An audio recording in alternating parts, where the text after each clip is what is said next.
Hello and welcome back to another video. I'm Charlie and today we're going to be unboxing my latest acquisition, which is a computer I've been wanting for a very long time.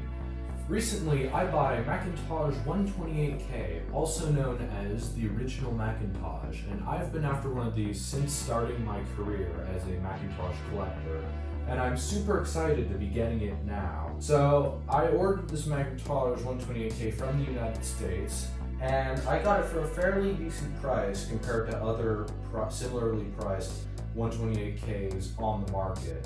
Now this is a complete set. It comes with the mouse, the keyboard, and an external disk drive, so quite a nice set for a Macintosh 128K, and I think the price that I paid for it was pretty reasonable on eBay.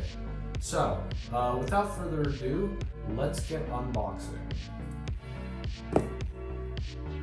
Now back in the day, the Mac 128K was known for its very small, compact form factor, which is really the design appeal of the Macintosh when it came out originally, but I didn't know it was this small. I mean, this is the box that it came in, and I registered it with eBay, and I registered it with the tracking number the seller provided with me, and this should be the box. Taking a look, this might have been shipped by FedEx. It has suffered some shipping casualty, but hopefully the computer itself will be fine. It seems quite solid in there, nothing moving around, which gives me higher hopes that it survived, but let's actually get into it.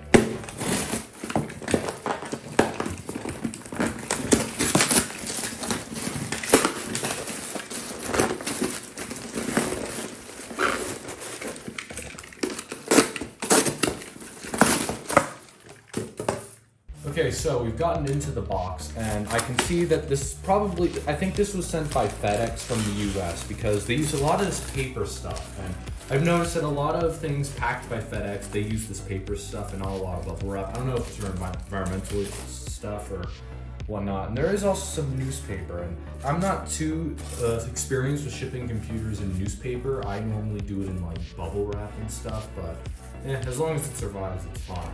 Oh, there's the computer itself. So it seems that the computer and its accessories are all wrapped up nicely in bubble wrap. Let's start off with the keyboard and mouse, which is sort of its own little parcel, as we can see here in this little bubble wrap. Yes.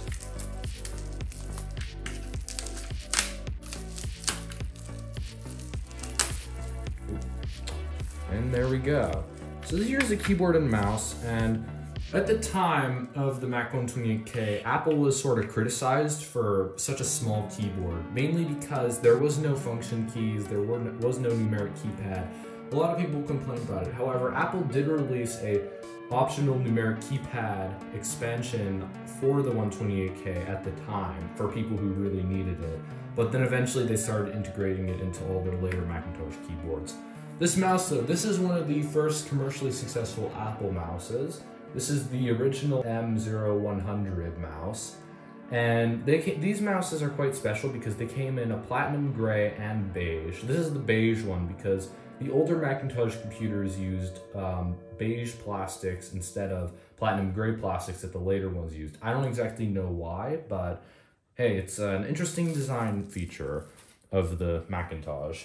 Let's move on to the disk drive. This disk drive isn't too common with other computers. However, with the Mac 128K it is, because these disk drives were quite important because the Mac 128K used boot floppies to start up. And because they used boot floppies and they only had one internal floppy drive, that meant if you wanted to load a program, you'd have to do a lot of disk swapping because the OS might need some information or the program might need some information while you're trying to load something. So an external disk drive is a must with this computer. Let's move on to the actual system itself, the 128K.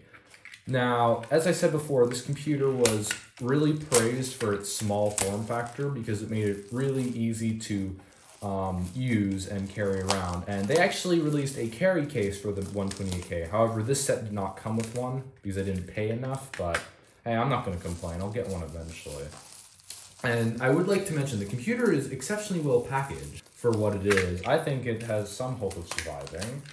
So let's take a look.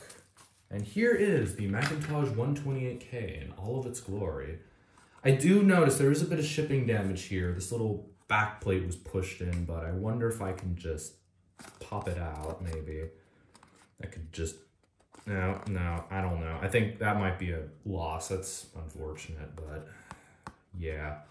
I'm gonna have to, oh, no, wait, look, I fixed it. Cool. So, yeah, now that's fixed, but yeah, this is the 128K itself, and it is a very magnificent piece of engineering. At the time, this computer was about $2,000 for a computer, and even though it was a bit expensive and it didn't sell too well, or as much as Apple anticipated, it did lead the way for a lot of later Macintosh computers like the Plus and the SE that did far more better than the 128K. So without further ado, let's try the 128K out.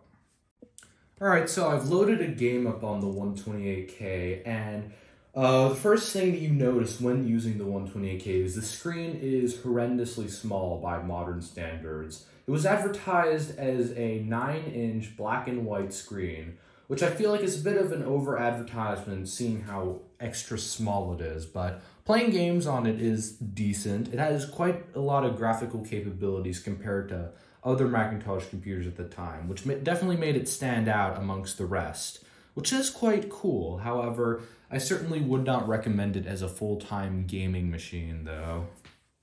Another slightly irritating part about the 128K is the keyboard and the mouse. They're also quite small. I mean, small is an understatement. This is minuscule. I mean, compared to the keyboard that I use, I mean, my thumb is about the size of multiple of these keys. So I found much ease in using a pen to sort of, or a sharp razor to sort of click the keys individually for more precision. And I feel like if you need extra tools for a computer, it's not really a convenient computer, but I don't think I'm going to be using this thing full-time anyway, as it's really more of a collector's piece, so I don't really complain too much about this issue, but it is still a fascinating design, and certainly something no one would ever think of doing in today's world. I will have to say, though, this floppy drive is exceptionally well built. It's quite nice. I haven't even done any maintenance to it, and it actually works perfectly fine, as well as the disk drive in the Macintosh itself. It all works very well, and I'm surprised at the quality of this computer. One thing people complained about on the earlier Macs is that none of them had fans. The first Macintosh computer to have a fan was the SE, back when Steve Jobs was kicked out of the company. But while Steve was at the company, the reason he didn't have a fan in the computer was because it made a lot of noise, and he thought it didn't make sense. So what they did instead was they put these giant vents on the top of the computer, which were to minimize the heat inside the computer. And it did work, but not well, depending on how much you'd use it. So I haven't noticed any overheating problems with mine, mainly because I've only been using it for about 20 minutes now, but honestly, it could be a lot worse.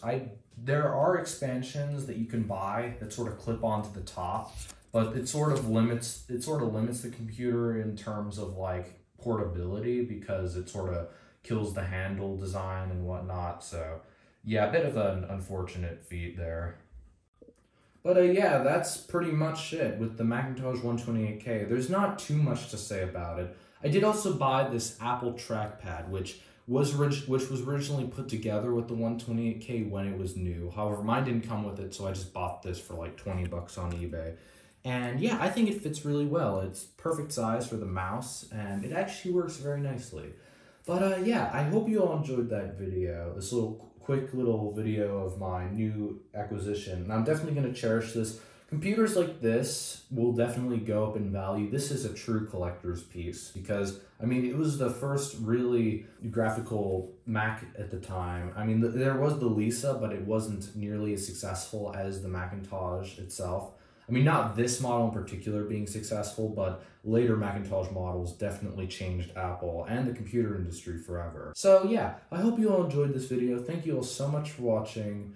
Please do leave a like and subscribe, and comment down below if you have any other suggestions of videos to make. I have another unboxing video planned later this week, and as well as a few other things. So yeah, thank you so much for watching, and have a nice day. Goodbye.